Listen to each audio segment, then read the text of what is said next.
Ainda de pé, vamos receber o pastor Maurício de Alex, trazendo a palavra. Pastor Maurício, é contigo. Está esterilizado?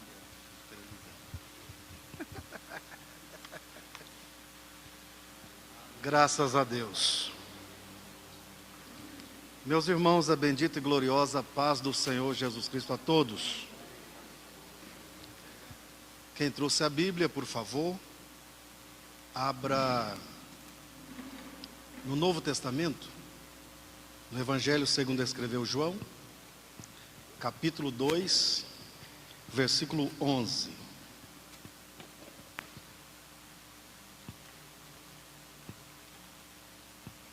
João, capítulo 2, versículo 11. Uma satisfação poder estar na casa de Deus e uma vez mais ter o privilégio de anunciar-vos a palavra do Senhor. Deus continua abençoando a nossa liderança, o pastor Valdir, o pastor Cosmo, os demais pastores, o Wesley, o pastor Feitosa, o pastor Samuel, o pastor Divino, o pastor José. Deus continua abençoando a todos nós. João capítulo 2, versículo 11. Acharam? Eu vou contar 3 e você vai fazer aquela bela leitura. Satisfação revê o Mateus com a sua tia. Deus continua abençoando. No 3, João, o Evangelho segundo escreveu João, capítulo 2, versículo 11. 1, 2, 3. Leiam.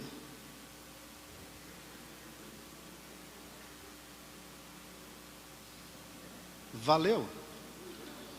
Hã? Que bom, então vamos lá. Evangelho segundo escreveu João, capítulo 2, versículo 11. Vamos lá, no 3. 1, 2, 3. Estes...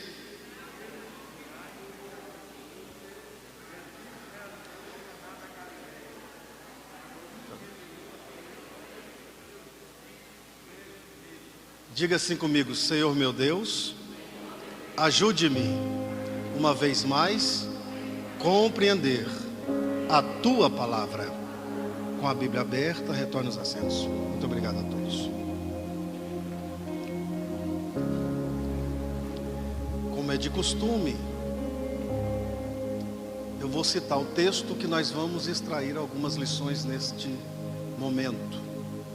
Vocês leram o versículo 11, mas ele começa no versículo 1, que é... Eu vou citar na versão João Ferreira de Almeida. Talvez vai dar alguma divergência. Tem Bíblia aqui, versão de hoje? Tem alguém que tem a Bíblia versão de hoje? Tem aí? Depois eu vou precisar que você leia um versículo aí para mim, tá bom? Mas na versão João Ferreira de Almeida, que é a King James, que eu vi aqui, é do senhor, não é? Que é a mais conhecida, está escrito assim a partir do versículo 1. Depois de 3 dias, fizeram-se umas bodas em Caná da Galileia, e a mãe de Jesus estava ali. Versículo 2. Foi convidado também Jesus e os seus discípulos para as bodas. Versículo 3. A sua mãe lhe disse assim que acabou o vinho. Acabou o vinho. Versículo 4. Jesus lhe disse: mulher, o que tenho eu contigo? Ainda não é chegada a minha hora. A sua mãe disse aos serventes, versículo 5: fazei tudo o que ele vos disser. Versículo 6. E estava ali postas 6 talhas de pedras para as purificações dos judeus, e em cada uma cabia de 2 a 3 metretas. Versículo 6. Jesus disse aos serventes: enchei de águas essas talhas. E encheram-as até em cima. Versículo 8. Jesus disse: tirai agora e levai ao mestre-sala. Versículo 9. E logo que o mestre-sala provou a água feita vinho, não sabendo de onde viera, se bem que sabia os serventes que tinham tirado água, mandou chamar o esposo. Versículo 10. O mestre-sala disse ao esposo: todo homem põe primeiro o bom vinho, depois que tem bebido fartamente, bastante, o vinho inferior. Tu, porém, guardaste até agora o bom ou melhor vinho? Versículo 11. Assim principiou Jesus os seus sinais em Caná da Galileia e manifestou a sua glória, e os seus discípulos creram nele. Depois disso, desceu para Cafarnaum, ele, Jesus, sua mãe, seus irmãos, seus discípulos, e ficaram ali não muitos dias.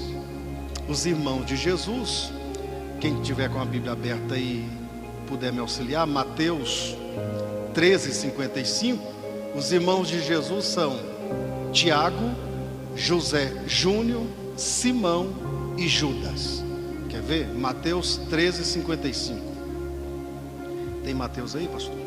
Tem, tá igual a minha. 55. Não é este os filhos do carpinteiro? O nome dos seus irmãos não são Maria, mãe do carpinteiro? Esse não é o 35, meu companheiro? 55. 13:55. Será que eu estou errado? Aqui tá. Não é este o filho do carpinteiro? E não se chama sua mãe Maria? E seus irmãos Tiago, José, Simão e Judas? Isso mesmo. É isso mesmo, né, pastor? O senhor me perdoa? Passa. Esses são os irmãos de Jesus que estavam com ele na festa. Festa esta de casamento.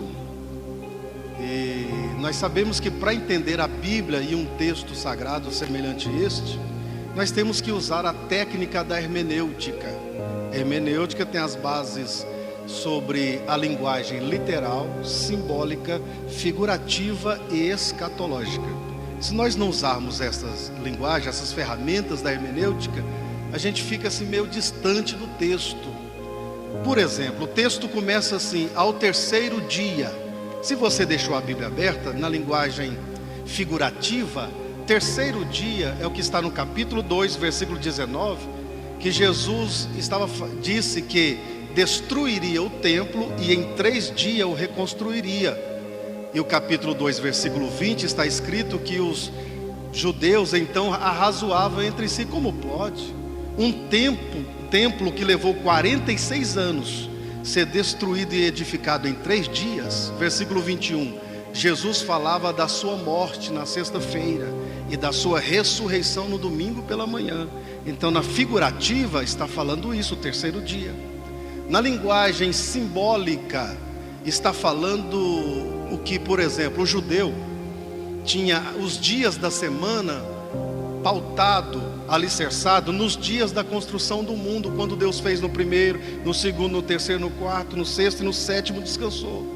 No primeiro dia Deus criou, e disse Deus, e viu Deus que era bom. No segundo dia Deus não criou nada, lá na criação. Deus só fez separação entre as águas e não disse que era bom. No terceiro dia Deus criou e disse 2 vezes que era bom. No quarto dia, no quinto e no sexto, 1 vez, e no sétimo descansou. Então o terceiro dia, simbolicamente, está usando essa referência da criação do mundo que os judeus usavam, para dizer que este era o terceiro dia, a terça-feira. Para o judeu, a segunda-feira era um dia que não era legal, porque Deus não disse que era bom nenhuma vez. E posteriormente, Paulo escreve a carta aos Efésios, capítulo 6, dizendo que não temos que lutar contra carne e sangue, sim contra principados, potestades, príncipe das trevas e hostes da maldade, e revertir de toda a armadura de Deus, e tendo feito isso, ficais firme para o dia mau. O dia mau que Paulo está dizendo, ele está falando referente à ideia que os judeus tinham, que era segunda-feira, e até há pouco tempo segunda-feira para muita gente não era muito boa. Mas então os judeus não tinham a segunda-feira como um dia legal, era um dia de guerra. Mas a terça-feira Deus disse 2 vezes que era bom. Então era dia de comemorações, dias de casamento principalmente. Então era na terça-feira. E na visão escatológica, esta passagem bíblica vai revelar que as bodas é o reino de Deus. Leia para mim, Mateus 22, versículo 2. As bodas faz referência ao reino de Deus. Mateus 22, versículo 2. O reino dos céus é semelhante a um rei que celebrou as bodas do seu filho. Obrigado, já dá para entendermos. Então, na visão escatológica, as bodas aqui está falando do reino de Deus. E os discípulos são os convidados. Depois, em Mateus capítulo 25, Jesus cria a parábola das 10 virgens, também pautado nesse reino de Deus. E futuramente Paulo escreve aos Efésios que a igreja é a noiva. Então existem no mínimo 4 formas de interpretar. Eu deixei a última para nós caminhar nela, que é a visão literal, que é a linguagem literal que está escrito no texto. Por exemplo, o terceiro dia é porque no capítulo 1, no primeiro dia, Jesus foi batizado em águas. Nós sabemos disso. E no capítulo 1, versículo 35 está escrito: no segundo dia, João o Batista. João Batista não era qualquer pessoa, era um influenciador com alta autoridade de Deus, um homem que nunca deu um beijo na boca, foi cheio do Espírito Santo desde o ventre.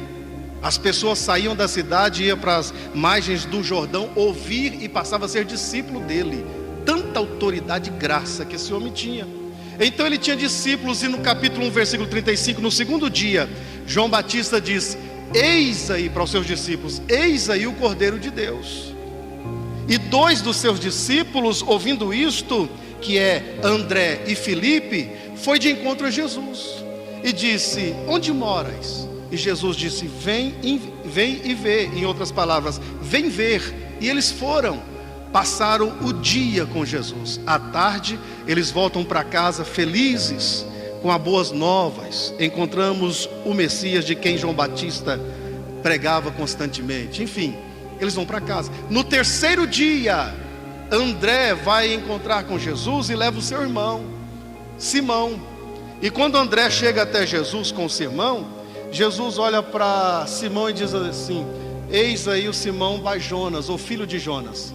Tu serás chamado Cefas, que em aramaico quer dizer pedra, rocha. Você é volúvel, variável, é Simão, mas vai ser firme, rocha. Lá em Atos capítulo 2, na descida plena do Espírito Santo, Pedro toma a frente e se torna um homem firme, porque eu entendo que por mais bem intencionado que seja um ser humano e bom de palavra, se não for Espírito Santo, ele não tem firmeza. Quem firma o ser humano em Deus é o Espírito Santo. Pedro ficou tão firme que ele escreve, passa a ser escritor, escreve 2 epístolas. E na segunda epístola, capítulo 3, versículo 18, as últimas palavras de Pedro é: crescei na graça e no conhecimento de Jesus Cristo. E o outro discípulo, que é Filipe, tinha um amigo muito chegado, por nome de Natanael. Então Filipe disse para Natanael, assim como André disse para Simão: encontramos aquele de quem escreveu Moisés na lei, de quem profetizou os profetas, o Messias. E quando ele diz isso para Natanael, ele diz: ele é filho de José e mora em Nazaré. Natanael disse: pode porventura vir alguma coisa boa de Nazaré? Aí Filipe ficou sem palavras. Só restou para ele dizer o seguinte: vem e vê, porque tem horas que é melhor mostrar do que falar. Tem gente que fala muito e não mostra quase nada. Então vem e vê. Quando então traz Natanael até Jesus, Jesus olha para ele e diz assim: eis aí um israelita em quem não há dolo, mistura, israelita puro. Natanael disse para Jesus: de onde me conheces? Jesus disse: eu te vi debaixo da figueira. Natanael disse: eu vejo que tu és profeta. Por que é que Natanael entende que Jesus é profeta? Só porque Jesus disse: te vi debaixo da figueira. Porque Natanael e Jesus é mais ou menos da mesma idade. E quando Jesus nasce, houve um decreto por Herodes que haveria de matar todas as crianças. José recebe em sonhos a visita de um anjo dizendo: desce para o Egito. José e Maria e Jesus vão para o Egito. Porém, a mãe, os pais de Natanael não recebem a visita de nenhum anjo, não recebem nenhuma orientação, a ponto que na hora da matança, os soldados vão matando as crianças, uma coisa terrível. No instinto paterno e materno, eles pegam Natanael e colocam na figueira. Tem uns que dizem que foi entre as folhas, tem outros que dizem que foi em uma cavidade, escondeu. Os soldados passaram, mataram todas as crianças e Natanael escapou. Os pais tiraram Natanael de lá, e isso, segredo de família. Aproximadamente 28 a 30 anos, ninguém fala nada, segredo de família. Mas quando Natanael chega diante de Jesus, porque com Jesus não tem segredo, não tem nada oculto. Jesus disse: eu te vi debaixo da figueira. Natanael disse: eu vejo que tu és profeta. Jesus disse: por que eu disse eu te vi debaixo da figueira? Você diz que eu sou profeta? Você verá os céus abertos e os anjos de Deus subindo e descendo sobre o Filho do Homem. Jesus estava dizendo para Natanael: isso aqui não é nada, você vai ver coisas andando comigo transcendentes. Esse foi o terceiro dia desse encontro que eu repliquei para vocês aqui. E eu gostaria que alguém abrisse a Bíblia em João capítulo 21, último capítulo, versículo 2, para nós vermos o que é que vai, de onde era Natanael. João capítulo 21, versículo 2. O senhor lê para mim, por favor? Estava junto Simão, Pedro, Tomé, chamado de Dimas, e Natanael de Caná da Galileia. Natanael de onde? Caná da Galileia. Obrigado. Natanael, que era de Caná da Galileia. Natanael disse: pode porventura vir alguma coisa boa de Nazaré? Aí Jesus disse: aí não. Você está duvidando da região? Aí Jesus vai começar o milagre aonde? Aonde Natanael, o pastor Cosme leu, Natanael de Caná da Galileia. Você está duvidando de onde eu moro? Eu vou começar os sinais aonde você mora. Natanael jamais esperava uma coisa dessa, e Jesus é sempre assim. Ele sempre opera numa outra esfera, numa outra dimensão, aonde nós menos esperamos. Então, no terceiro dia, fizeram umas bodas. Está no plural porque são vários dias. O judeu comemora o casamento pautado nos 7 dias da criação, que no 7º o Senhor descansou. Então era um casamento judaico, dura 7 dias. E isso, se a pessoa tiver um pouco mais de grana, durava 14 até 21 dias. Porque esses dias de casamento mostrava toda a força de um casamento perpétuo aqui na terra. Enfim, no primeiro dia o casamento judaico era mais ou menos assim.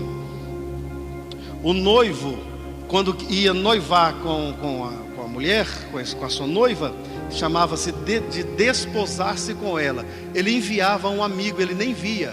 O amigo chegava para ela e dava uma pulseira, um anel ou uma diadema com 10 dracmas. E ela também não via o noivo. Eles eram prometidos desde a infância.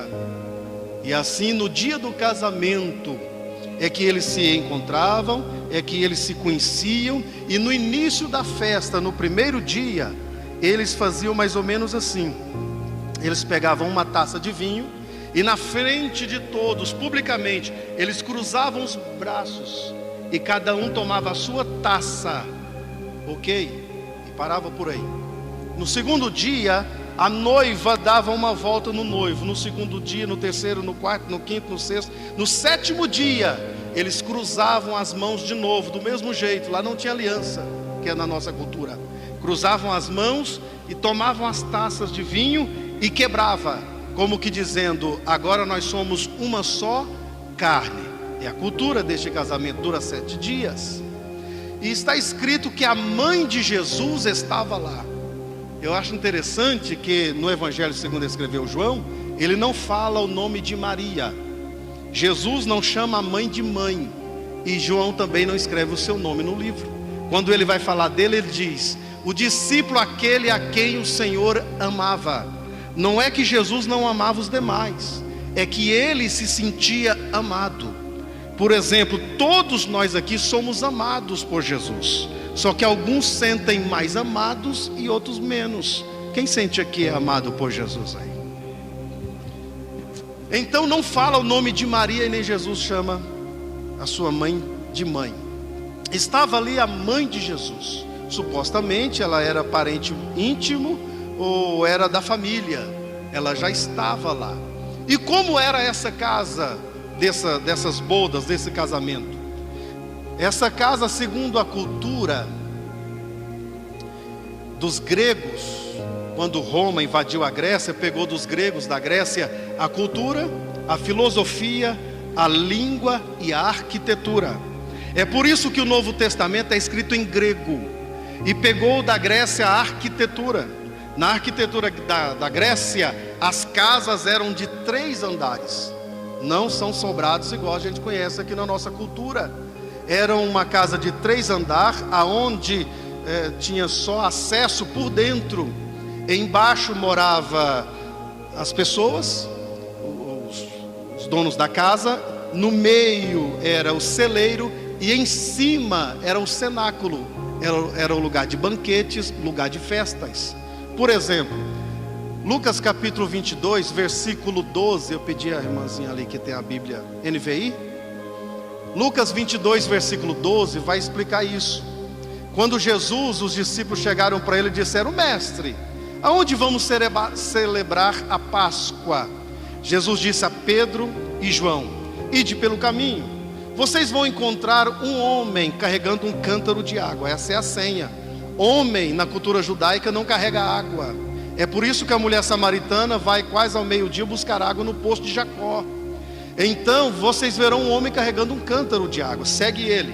Na casa que ele entrar, pergunta ao chefe da casa: aonde está esse compartimento, este cenáculo mobiliado para a Páscoa? Lucas 22, versículo 12. Então ele vos mostrará um grande cenáculo mobiliado, fazei aí os preparativos. Obrigado, pastor Wes. A sua está escrito no compartimento de cima? Sara mobiliada. Tem alguém com a NVI? Tem a NVI, uma delas que fala no compartimento de cima. Porque segundo a cultura e a arquitetura da época, melhor dizendo, essa casa era de 3 andares. É a mesma que lá em Atos capítulo 2, estavam todos reunidos nesse lugar, que de repente veio do céu um vento veemente e impetuoso e encheu toda a casa. Então dizem que esta casa era dessa forma, e tinha ali cerca de 500 a 700 pessoas nessas bodas, nessa cerimônia de casamento. Versículo 2: foi convidado também Jesus e os seus discípulos para as bodas, para os dias de festa. E eu entendo que aonde Jesus está, os seus discípulos são sempre bem-vindos. A pergunta seria: será que aonde os seus discípulos estão, Jesus também é sempre bem-vindo? Certo é que Jesus foi convidado. E no versículo 3 está escrito que a sua mãe lhe disse: eles não têm mais vinho. Por 2 motivos ela disse. Primeiro, porque quando José falece, Jesus é o primogênito de Maria e é o unigênito do Pai. Jesus assume o chefe como chefe da casa. A mãe está falando com ele porque ele é o chefe da família. Não tem mais vinho. Segundo, é porque Jesus é experto em dar conselhos, em arrumar soluções, humanamente falando. Ela falou com ele com esses 2 motivos. Não tem mais vinho, qual é a solução? Tem algum conselho? Aí entra o versículo 4, que Jesus disse: mulher, o que tenho eu contigo? Ainda não é chegada a minha hora. Jesus, quando disse mulher, esse termo não é um termo pejorativo, não é diminuindo ela. Esse termo, quando ele diz mulher, era honrando ela. É o mesmo termo que Jesus usa em João capítulo 4 para falar com a mulher samaritana, dizendo: mulher, dai-me dessa água. Então era uma expressão de carinho, mas não só também uma expressão de carinho. Ele estava usando aqui na visão escatológica, mulher. Ele estava dizendo que Deus profetizou em Gênesis 3, versículo 15, que foi a profecia de Deus dizendo para a serpente: colocarei inimizade entre você e a mulher, entre a sua descendente e os seus descendentes. Do seu descendente, do descendente da mulher, nascerá um que esmagará a sua cabeça. E as profecias vêm correndo de lá para cá. Passa em Isaías capítulo 7, versículo 14, que está escrito: eis que vos dou um sinal, uma virgem dará à luz um filho, e por-lhe-ás o nome de Emanuel, Deus conosco. Quando Jesus disse mulher, ele está fazendo ela lembrar do que o anjo disse: salve a agraciada. Lucas 1, 26, salve a agraciada, bendita és tu entre as mulheres. E as profecias vão correr, vai até Apocalipse 12, versículo 5, que está escrito que uma virgem dará à luz um rei, que reinará com vara de ferro, e Deus o tomará para si e também o seu povo. Então, quando ele diz mulher, ele está fazendo ela entender, é a profecia. É a profecia. Mulher, quando ele diz o que tenho eu contigo, ele está dizendo, segundo os entendidos do assunto, diz que ele chegou no último dia. Ele está dizendo: mulher, o que tenho eu contigo, eu não bebi nada. É o que ele está dizendo, nós chegamos agora. Aí ele diz: ainda não é chegada a minha. Maria entendeu tudo. E se ele estivesse dizendo mulher, ainda não é chegado o meu tempo, aí não dava para entender. Mulher, ainda não é chegado o meu dia, não dá também. Mas quando ele diz ainda não é chegada a minha, sabe o que ele está dizendo? Tudo daqui para frente é questão de 60 minutos. É tanto que o versículo 5 muita gente não entende. Maria sai diante dele tão jubilosa, com tanto júbilo, que ela vai no servente e diz assim: fazei tudo. Ela está dizendo, tudo aqui é questão de minutos. Vai nos serventes e diz: fazei tudo o que ele vos manda ou disser. Dá para entender os serventes? Serventes que trabalhavam ali há muito tempo nessa área, por certo a idade deles era mais avançada do que a idade de Jesus. Jesus é um garoto que para nós é 18 anos, que na época era 30 anos a idade adulta de um judeu. E os serventes olham o que Maria está dizendo. Ela disse: fazei tudo o que esse garoto aí disser. Cheio de júbilo, como que dizendo, tudo é questão de uma hora, de minutos. Versículo 6: e estavam postas ali 6 talhas de pedras para as purificações dos judeus. Essas talhas de pedra, está escrito, estava ali. Era difícil de locomovê-las, eram pesadíssimas. Essas talhas de pedra eram esculpidas e se tornavam tanques, que cabiam nelas de 80, 90 até 120 litros em cada. Que daria, se fosse 80, 480, se fosse 90, 540, se fosse 120, 720 litros todas. E era para as purificações dos judeus. Quer ver uma coisa boa? Nem existia Covid. Abre aí para me auxiliar, Marcos 7. Nem existia Covid, mas tem uma coisa que os judeus naquela época faziam, que a gente está fazendo muito bem nesses 2 anos. Quer ver? Marcos 7, versículo 3. Isso. Trocou de Bíblia? Vai. Na sua Bíblia. Porque os fariseus e todos os judeus não comem sem lavar suas mãos muitas vezes. Obrigado. Segundo a tradição, eles não comem sem antes lavar as mãos muitas vezes. Isso é uma coisa que a gente aprendeu bem de 2 anos para cá, e a gente tem que manter essa tradição aí. Certo é que quando diz que era para a tradição dos judeus, é que entende que essa casa era de uma família de linhagem sacerdotal. Por isso que essas talhas estavam postas ali, e cabia-se tanto de água nas talhas. Versículo 7. Jesus disse aos serventes, isso entende que ele reúne eles e levam até as talhas. Eram 6 talhas lá embaixo. Quando Jesus chega até as talhas, Jesus disse para eles: enchei de água estas talhas. E encheram-as até em cima. Se tem uma coisa que tinha muito em Caná, é água. Carfacaná, ou Caná, significa junto aos juncos. o que mais tinha ali era água. O que eu aprendo é que Jesus nunca irá pedir aquilo que nós não podemos fazer. Os serventes estão obedecendo em tempo de crise. E eu aprendo que tempo de crise é para nós melhorar a nossa obediência. Outra coisa que eu aprendo com Maria. Maria deu uma mensagem com 5 tópicos. A mensagem de Maria foi: fazei tudo o que ele vos disser. Maria tinha fé. Depois ela diz: fazei, do verbo ação, agir. Segundo, tudo, completude. Deus é Deus de completude. Sempre que Deus termina uma coisa, Ele começa uma coisa, Ele termina. Em Lucas 5, Jesus está falando à multidão dentro do barco, e terminando de falar, disse a Pedro: tudo que Deus começa, Ele termina. Então era a mensagem de Maria de fé, de ação, de completude. Tudo que Ele é uma mensagem cristocêntrica, vos disser, é uma mensagem de obediência. E Jesus disse: enchei de água essas talhas, e encheram até em cima. Versículo 8, Jesus disse: tirai. Quem lembra? Ninguém lembra? Obrigado. Tirai agora. No versículo 4 ele diz: Maria, ainda não é chegada a minha. Agora no versículo 8, chegou a minha hora. Tirai agora, chegou a hora.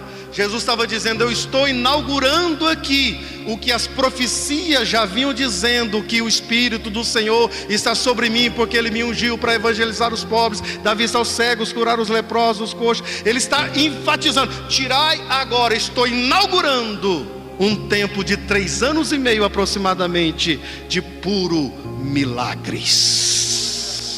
Tirai agora e levai ao mestre-sala. Obviamente, para encher as talhas, encheram com a vasilha. Para levar, vai levar numa jarra, semelhante a essa, só que de barro. Aí levam para o mestre-sala. No versículo de número 9 está escrito: e logo que o mestre-sala provou, diga comigo, provou a água feita vinho, não sabendo ele de onde viera, se bem que sabia os serventes que tinham tirado água. O mestre-sala provou. Enche um copo de água. Obrigado. Deixa eu ganhar meu galardão. Estou em casa, irmãos. O mestre-sala, na hora que provou a água feita vinho, não sabendo ele de onde viera. Sabe quem era o mestre-sala? Nos nossos dias, um sommelier, provador de vinhos. Quem cultiva, planta e cuida da uva é o enólogo, mas quem prova vinho é um sommelier. Logo que ele provou, ele fez mais ou menos assim, ó.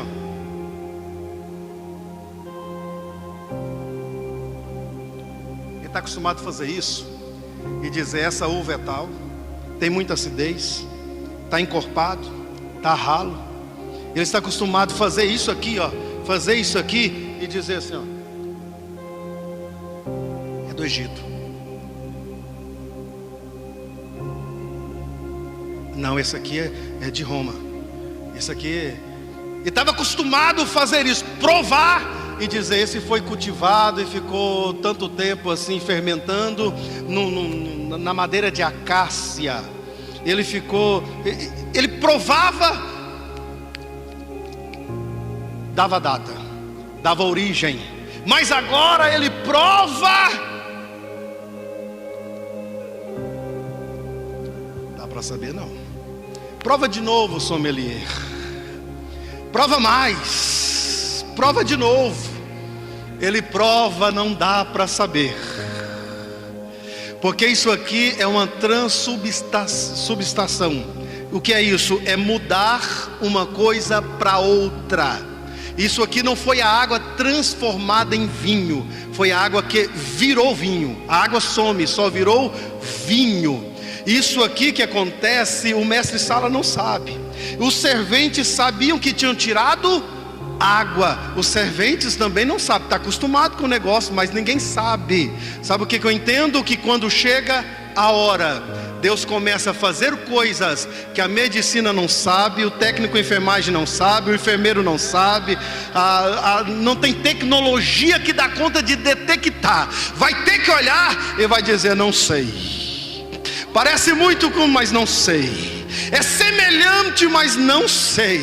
Eu uso a autoridade para dizer que está chegando um tempo de coisas que ninguém vai saber, mas você vai saber, e vai saber da glória ao Senhor. Provou, versículo 9, não sabendo de onde vier, mandou chamar o esposo. Aí entra o versículo 10. Quando o esposo entra, ele disse: todo homem, sabe o que ele está dizendo? Isso aqui é meu ramo. Eu sou um organizador de festas. Todo homem, eu já fiz muitas. Todo homem, já fiz muitas festas. Todo homem põe primeiro o bom vinho. Depois que tem bebido bastante, que já não sabe discernir mais entre a mão direita e a esquerda, o vinho inferior. Sabe o que ele está dizendo? Em todos os casamentos que eu fui, que eu projetei e que eu organizei, melhor dizendo, que eu organizei, eles começam bem, mas com o passar do tempo vai ficando sem graça. Eu conheço o casamento. E ele era expert. Ele era organizador de festas de casamento. Ele era um homem pós-graduado, porque ele era um sommelier. E ele trabalhava em equipe, não é qualquer pessoa que está falando não. Ele tinha uma equipe assessorando ele. Ele está dizendo assim: todo casamento começa bem e vai piorando. Só que eu digo com muita clareza: casamento que Jesus está, pode começar bom e ir melhorando. Oh, glória ao nome do Senhor Jesus. Ele diz: todo homem põe primeiro o bom vinho, depois o vinho inferior. Tu, porém, guardaste até agora o bom vinho. Sabe o que ele está dizendo? Esse vinho estava guardado. O que eu aprendo com isto? Ele já existia na mente dele. E eu aprendo com isso aqui o seguinte, no sentido espiritual: o que eu preciso já existe, está guardado. Guardado significa preservado. Tem hora que eu penso: meu Deus, por que aquela porta não abre? É como se Deus dissesse: acalma, está guardado. Por que isso não acontece, Deus? Acalma, está guardado, está preservado, tem a hora certa. Oh, glória ao nome do Senhor Jesus. Você pode ter entrado aqui pensando: por que tantas coisas? Eu venho com autoridade dizer: o que você precisa está preservado, está guardado. Na hora certa, Deus vai colocar diante de você. Assim principiou Jesus os seus sinais em Caná da Galileia, e manifestou a sua glória, e os seus discípulos creram nele. Sabe o que é manifestar a sua glória? Que até então ele vivia como um ser humano comum, mas agora que ele diz: tirai agora é a hora. Nesse momento ele manifestou a sua divindade, porque o Evangelho de João mostra o Senhor Jesus pela palavra. Ele manifestou quem ele era. Eu fico imaginando os discípulos, e eu tenho que dizer para vocês que aqui só tinha 6 discípulos: André, Simão, Filipe, Natanael, Tiago e João. Só tinha 6 discípulos aqui. Eu imagino os discípulos olhando para ele. Ele manifestou.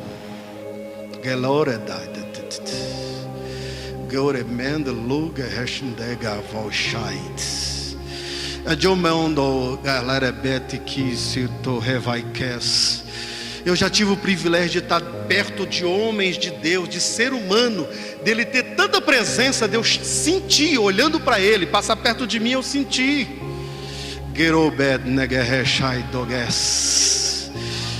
Vocês sabem que eu congreguei mais de uma década com o pastor Gilmar Santos, que é meu pai na fé, e tinha dia que ele estava cheio do Espírito Santo, que só dele andar a gente sentia.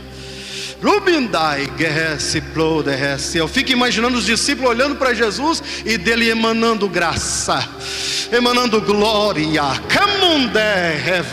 Oh, glória ao nome do Senhor Jesus Cristo. Está escrito que os discípulos creram nele. Oh, glória ao nome do Senhor Jesus. Ensina-se então que os discípulos chegaram com um nível de fé e saíram com uma fé elevadíssima. Quero acreditar que é do jeito que nós vamos sair daqui hoje, com a nossa fé elevada. Por causa de quê? Por causa do irmão Maurício? Não, por causa da glória manifestada. Eu aprendo também que água não tem cor, não tem cheiro e não tem sabor. O nosso corpo é 70% de água. O primeiro milagre que Deus fez por intermédio de Moisés em Êxodo 7 foi transformar a água em sangue. E aqui Jesus está fazendo a água feita vinho. A expressão da João Ferreira de Almeida é feita, não é transformada. Feita, sai uma coisa e entra outra.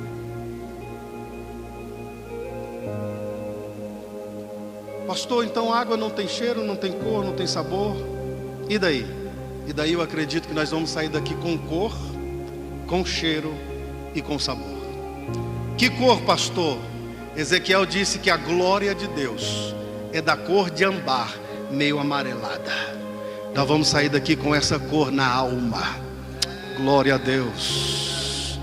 E vamos sair daqui com cheiro, vamos. Segundo aos Coríntios capítulo 2 versículo 15, está escrito que nós somos o bom, não é qualquer um não, o bom perfume de Cristo. E vamos sair daqui com que sabor, pastor? Salmo 119 versículo 103, a tua palavra é mais doce do que o mel. Leromendaias. No capítulo 1 de João, Jesus é batizado nas águas do Jordão. No capítulo 2, a água é feita vinho. No capítulo 3, Jesus disse para Nicodemos: tem que nascer da água e do Espírito. No capítulo 4 de João, Jesus disse para a mulher samaritana: qualquer que beber dessa água tornará a ter sede, mas aquele que beber da água que eu lhe der, se fará nele um rio a jorrar para a vida eterna. Capítulo 5 tem um homem esperando, um coxo de 38 anos, esperando um anjo movimentar as águas. Jesus chega e disse: pega teu leito, a tua cama e anda, vai para casa. Capítulo 6, Jesus vai ao extremo, ele vai andar sobre as águas. No capítulo 7, versículo 37, no último dia da festa, Jesus Cristo põe-se em pé e diz: quem tem sede, vem a mim e beba. Capítulo 8, uma mulher pegada num ato de adultério leva até Jesus. Jesus está às margens da água, escrevendo, e absorve ela. Capítulo 9, tem um cego de nascença. Jesus faz lodo, coloca nos seus olhos e diz: lava-te no tanque de Siloé. Capítulo 10, Jesus é o bom pastor, aquele que dá vida pelas suas ovelhas. E no Salmo 23, o salmista diz que o Senhor me conduz a águas tranquilas. Capítulo 11, versículo 35, Jesus vai mais do que isso. Ele vai mostrar cloreto de sódio. Jesus chorou. Capítulo 12, uma mulher lava os pés de Cristo e enxuga com as lágrimas. Capítulo 13, Jesus vai lavar os pés dos discípulos. Quando chega em Pedro, Pedro disse: o Senhor não vai me lavar não. Jesus disse: Pedro, se eu não te lavar, você não terá parte comigo. Ah não, se é para ter parte com o Senhor, não lava a sua cabeça, não lava só os pés, lava também a cabeça e as mãos. Jesus disse: Pedro, não precisa, vós já estáis limpo pela minha palavra. Versículo 14, Jesus disse: não se turbe os vossos corações, credes em Deus, credes também em mim. Na casa de meu pai tem muitas moradas. Ele fala do céu. Em Apocalipse 22, versículo 1 está escrito que no céu há um rio de águas cristalinas. Capítulo 15, Jesus é a figueira, e figueira não produz fruto se não tiver água. Capítulo 16, ele fala da promessa do Espírito Santo, que ele aparece desde o início, movimentando as águas. Capítulo 19, Jesus está no meio de dois malfeitores, e ele é transpassado, sai água e sangue.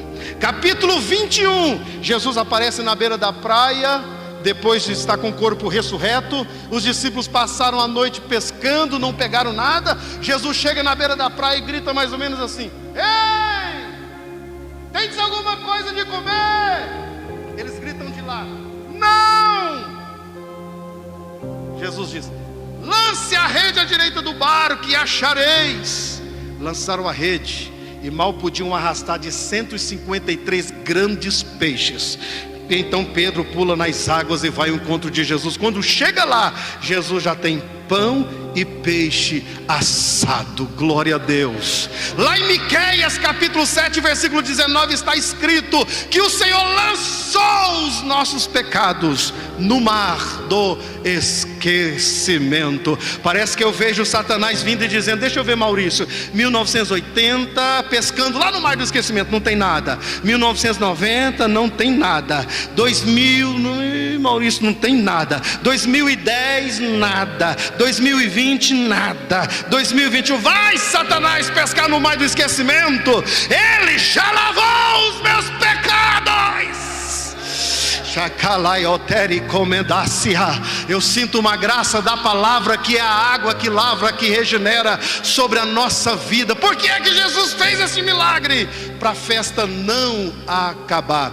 Dizem os historiadores que essa festa durou mais 5 dias. Eu fico imaginando, por isso que o versículo 12 está escrito: depois disso, do milagre, desceu para Cafarnaum ele, Jesus, sua mãe, seus irmãos, seus discípulos, e ficaram ali não muitos dias. Depois disso o quê? Depois do milagre, fez o milagre, foi para casa. De repente eu fico imaginando as pessoas lá: que vinho bom, que coisa boa. Mas não ia acabar hoje? Era para acabar? Era, disseste bem, era para acabar. E esse vinho não tem explicação. Mas que vinho bom, que coisa alegre. O que era para acabar continuou. E o profissional que, se a festa faltasse vinho, ele não teria mais emprego, ninguém contrataria ele, o sommelier, o mestre sala. Mas Jesus fez um milagre e a sua família vai ter sustento, os seus servos, os seus auxiliares vai ter sustento, a sua profissão vai continuar. E os discípulos entram numa nova dimensão de vida. E eu vou orar com você. Se os músicos puderem vir, glória a Deus.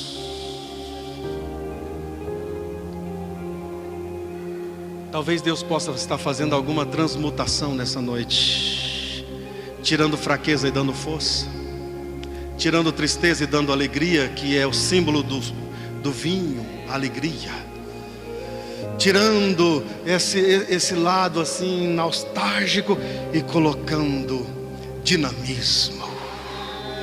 Lerovandaya seretou. Oh, aleluia. Eu estou sentindo o peso da palavra agindo aqui neste ambiente. Oh, glória a Deus. Assentado como você está, os que podem, façam assim comigo. Diga assim comigo: Senhor Jesus, o Senhor manifestou a sua glória naquele casamento. Diga: Senhor Jesus, manifesta a tua glória no meu casamento, na minha vida profissional, na minha saúde. Diga: Jesus, se o Senhor manifestar a tua glória, tudo de mal, tudo de ruim vai desaparecer. Dá um abraço assim no Espírito Santo pela fé. Agora conversa com o Espírito Santo do seu jeito.